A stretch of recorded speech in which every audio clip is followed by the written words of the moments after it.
Selamat pagi teman-teman semua, welcome back to Z-Talk. Yang mana di Z-Talk ini kita akan membahas beberapa hal yang berbau dengan Gen Z. Di era digital ini banyak sekali pekerjaan yang sudah diambil alih oleh teknologi. Dan tidak sedikit orang membangun bisnis untuk mendapatkan mata pencahariannya. Nah, kali ini kita akan mendatangi seorang bisnismen yang mana dia ini membangun coffee shop sebagai mata pencahariannya. Nah, kira-kira apa aja sih yang akan kita obrolin pada hari ini? Nah, sekarang di sini kita sudah kedatangan yaitu Kak Wildan.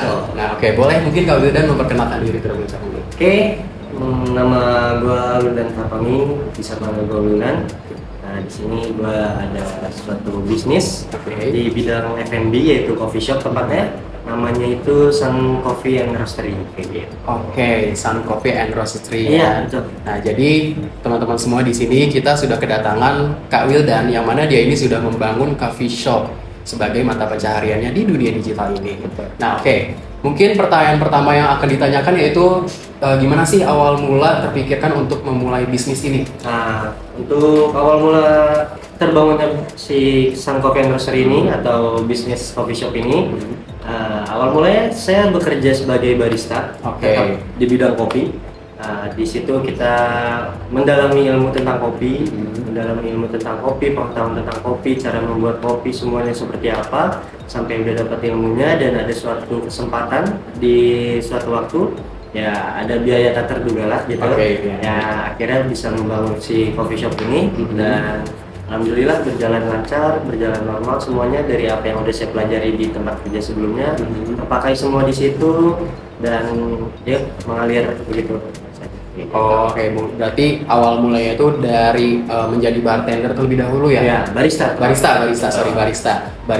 kemudian terpikiran untuk membangun bisnis coffee shop gitu ya? Betul. Oke, karena baik. emang udah ada cita-cita lama juga ya, kayak pengen buka tempat kopi sendiri kayaknya seru nih gitu buat teman-teman, buat hangout teman-teman. Iya, kan bukan cuma sekedar jualan aja tapi emang ya nyediain lapangan pekerjaan juga lah buat teman-teman yang belum pada kerja kayak gitu. Jadi bisa berguna buat di sekitar, di lingkungan sekitar, sama ya udah ada teman-teman kalau mau nongkrong nggak perlu bingung mau kemana. Jadi iya betul banget, apalagi zaman sekarang Gen Z ini banyak sekali kayak pokoknya tujuan hidup utamanya itu nongkrong biasanya. Nongkrong tuh udah jadi kebutuhan sehari-hari ya, bukan keinginan lagi tapi kebutuhan. Nah itu dia, betul. Oke, setelah tadi kita udah membahas tentang awal mula untuk membuat bisnis coffee shop ini. Nah, kemudian bisa nggak ceritain nih konsep dari coffee shop sendirinya itu gimana? Boleh. Oke, untuk konsepnya tersendiri kita nggak jauh beda ya sama konsep-konsep coffee shop pada umumnya gitu. Lebih ke modern, ngambil temanya itu ya pakai tempat duduknya itu ya pakai yang besi-besi kayak gitu, sama ada yang beberapa pakai ya yang dicor gitu loh, pakai hebel gitu. Sama ada perpaduan sama alamnya juga, kita tetap ada penghijauannya juga di situ, pohon-pohon, tanaman-tanaman hias kayak gitu. Jadi walaupun minimalis tapi kelihatan tetap fresh gitu ya. Betul sekali. Jadi kalau misalnya ada orang nih mungkin Gen Z kayak aduh lagi stres banget sama hidup gitu kan. Jadi ya udah deh mau ke tempat estetik tapi fresh juga gitu ya. Betul. Baik. Jadi sebisa mungkin tempat yang kita sediain itu nyaman lah untuk mulai dari anak-anak, anak muda sama orang tua semuanya nyaman di situ. Oke, baik. Nah, tadi setelah kita membahas tentang awal mula, habis itu juga konsepnya juga ya. Nah, kira-kira ada nggak nih kayak keunikan atau mungkin sesuatu yang membedakan coffee shop ini dengan coffee shop lain? Gitu? Mungkin keunikan kita tuh bukan dari tempat, mungkin tempat mah ya awam lah, nggak jauh beda seperti itu mau dimanapun. Kalau untuk coffee shop itu ya yang jadi keunikan itu kita mungkin di menu-menu kita gitu, mulai dari segi makanan sama minumannya kita ada menu-menu andalannya kayak gitu. Itu yang membedakan kita dari yang lainnya kayak gitu. Oh, jadi kayak ada menu-menu signaturnya juga gitu ya. Betul sekali itu. Oke. Nah, lalu kira-kira dari coffee shop ini sendiri ada nggak nih menu andalannya gitu? Mungkin kayak kan kalau bisa di beberapa coffee shop itu kan ada menu andalannya, kira-kira ada menu A atau menu B gitu. Kalau di sini gimana? Di sini kita ada beberapa menu andalan kita. Salah satunya itu yang paling andalan itu Malavita. Apa tuh? Itu dia tuh kopi biasanya, tapi kita buat mocktail kayak gitu. Oh, kopi tapi dibuat mocktail. Betul. Pakai perpaduan beberapa ingredients yang lainnya kayak gitu. Oke, nah tadi kan baru kopi aja. Kira-kira ada nggak makanan dari di coffee shop itu? Makanan juga ada beberapa menu andalan dari chicken stick, tapi bumbu chicken sticknya kita buat beda, itu signature kita buat sendiri. Oke. Gitu. Sama ya nasi goreng dengan ciri khasnya, rasanya ciri khas dari bumbu kita sendiri kayak gitu. Oke, jadi selain walaupun dia ini base-nya coffee shop, tapi ada Betul. juga menu makanannya ya, untuk Nah, makanan beratnya ya. betul. Oke, baik. Jadi orang ngopi nggak usah takut asam lambung karena kita ada makanannya juga kayak gitu. Betul banget, kadang nih Gen Z nih kalian ya, yang penting kopi tapi kayak asam lambung belakangan. Nah, gitu. itu bahaya sih. Jadi kayak jadi harus memikirkan tentang lambung juga ya. Betul. Jadi isi dulu perutnya baru ngopi, itu lebih Betul. aman. Oke, betul banget, betul banget. Oke, nah kira-kira tadi kan kita udah dikasih tahu tentang kopinya nih, coffee shopnya. Ya, Nah, betul. kira-kira susah nggak sih menjalankan sebuah bisnis coffee shop ini sendiri? Kalau dibilang susah itu ya susah ya, apalagi saya ibaratkan pemula untuk membangun sebuah bisnis gitu kan. Bisnis pertama saya itu di coffee shop ini. Nah, yang bikin susah tuh ya yang pertama mencari sumber daya manusianya yang benar-benar proper untuk di dalam bidang usaha ini. Yang kedua mengelolanya, mengelola keuangan, manajemen segala macam ya kan, itu harus benar-benar dipikirkan atau direncanakan dengan matang. Dan marketingnya lumayan juga sih, lumayan harus menguras tenaga juga gitu. Iya, soalnya kan kalau zaman sekarang kalau marketing dari mulut ke mulut itu nggak Kurang, efektif kan? juga ya. Iya, benar. Jadi kita harus memanfaatkan apa yang ada, mungkin kayak teknologi, Nah, kita buat itu dia. desain atau segala macam gitu ya. Betul. Benar sekali. Oke. Nah, terus tadi setelah diceritakan tentang kayak susah atau tidaknya, mungkin bisa diceritain nih apa aja nih hal yang menjadi tantangan ketika membuka sebuah coffee shop, yang mungkin teman-teman di sini juga pengen tahu nih, kalau misalnya mau buka bisnis coffee shop, kira-kira tantangan terberatnya itu kita harus ngapain gitu. Kalau untuk tantangan terberatnya ya balik lagi yang tadi saya bilang, kita tuh harus benar-benar proper untuk nyari orang, nggak boleh sembarangan gitu. Apalagi nanti tuh di dalam coffee shop ini pasti ada bakal satu orang yang kita percaya Betul. untuk memegang atau mengendalikan si coffee shop ini sebagai kepalanya. Iya, betul. Untuk memegang semua manajemen keuangan atau segala macam. Dia kita harus proper lah pokoknya sama orang yang kita percaya ini, jangan sampai sembarangan. Banyak yang ketipu juga kan. Betul. Banyak orang bangun usaha kita udah percaya ketipu kayak gitu. Terus tantangannya lagi ya kita harus bisa melihat lingkungan sekitar kita. Kita bangun coffee shop ini di daerah yang seperti apa nih lingkungan. Iya. Nggak bisa sembarang juga untuk memasukkan konsep, memasukkan menu, apalagi memasukkan harga. Iya, Ya, betul.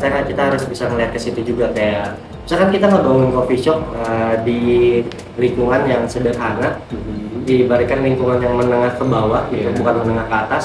Kalau kita kasih harga yang harganya relatif menengah ke atas, itu sulit kita untuk berkembang. Iya, Kayak pasti gitu ya. kan. Betul.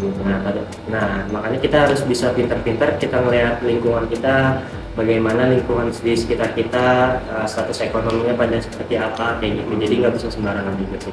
Oke, baik. Nah, tadi setelah kita udah ngobrol-ngobrol sedikit tentang coffee shopnya, kira-kira ada nggak sih momen yang nggak terlupakan nih dalam membangun bisnis ini? Mungkin ada suatu case atau mungkin momen-momen yang benar-benar kayak diinget terus gitu. Oh, pasti banyak ya momen-momen kalau kita lagi membangun bisnis, apalagi udah berjalan gitu, apalagi udah berjalan lama, pasti banyak momen yang nggak bisa terlupakan.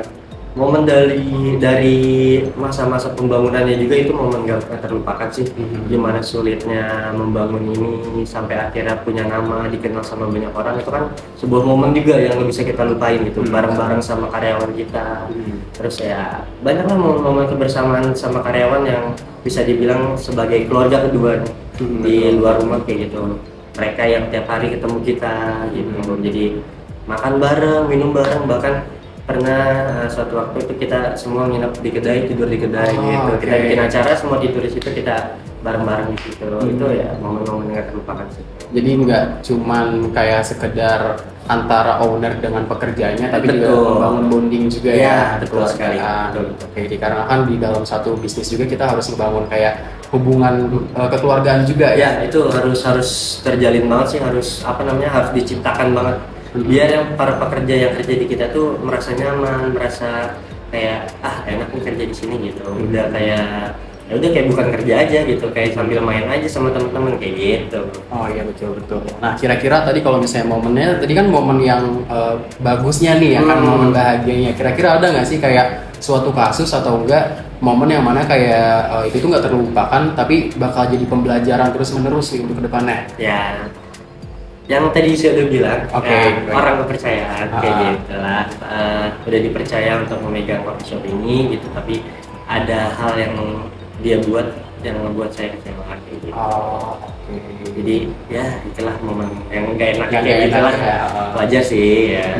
Kalau apa namanya, mungkin dia ada kebutuhan lain atau apa yang terpaksa jadi dia harus melakukan itu. Jadi ya saya maklumin aja, saya maklumin gitu. Rezeki nggak kemana gitu. Betul banget, rezeki nggak kemana. Jadi makanya itu dari hal itu, dari kasus tersebut, jadi kita bisa belajar ya, bisa belajar habis itu memperhatikan juga nih hubungan owner dengan pekerjaannya gitu ya. Jadi kita dekat sama karyawan bukan berarti karyawan bisa seenaknya juga sama kita. Tetap ada space yang kita harus jaga juga gitu. Jadi ya kayak gitu aja. Oke. Nah, tadi kan udah diobrolin nih ya tentang kayak coffee shopnya, habis itu momen-momennya. Nah, kira-kira untuk teman-teman di luar sana nih yang mungkin ingin membangun bisnis coffee shop, apa aja nih kira-kira hal-hal yang harus diperhatikan ketika ingin membuka sebuah bisnis coffee shop? Yang pertama yang saya saranin, kalian harus tahu tentang coffee knowledge, pertama tentang kopinya dulu. Bagaimana kalian bisa tahu tentang biji kopi, terus tentang pembuatan kopinya. Lalu baru kalian merencanakan semua kayak RAB-nya, rencana anggaran bangunannya, terus kalian harus bisa ngitung apa namanya pengeluaran sama pendapatan kalian nanti bagaimana. Kalian harus bisa ngitung margin nanti ketika kalian membuat produk dengan modal segini, kalian harus ngambil marginnya berapa nih, keuntungan kaliannya berapa. Itu harus didalami dulu semuanya. Kalau kalian udah matang di situ, baru kalian jalan running buka coffee shop kayak gitu.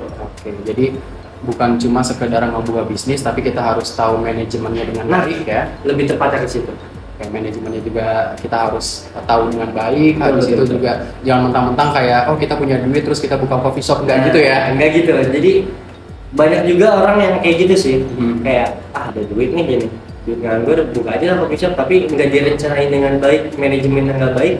Yang ada sayang uangnya, kayak gitu, nggak bisa berputar uangnya. Ada malah habis, udah stuck di situ kayak gitu. Habis terus tutup. Nah, tutup bangkrut kayak gitu kan. Jadi sayang kan. Iya betul, sayang. Karena kan buka coffee shop modalnya cukup besar ya. Nggak apa namanya, kalau mungkin coffee shop yang di rumahan atau coffee shop yang skalanya kecil, mungkin ya nggak nyampe puluh atau ratus kayak gitu kan. Tapi kalau skala coffee shop yang modelnya nyebut brand nggak apa-apa kan? Nggak apa-apa ya, kayak misalkan kayak Bagi Kopi Mako, itu kan coffee shop yang benar-benar sudah proper semuanya.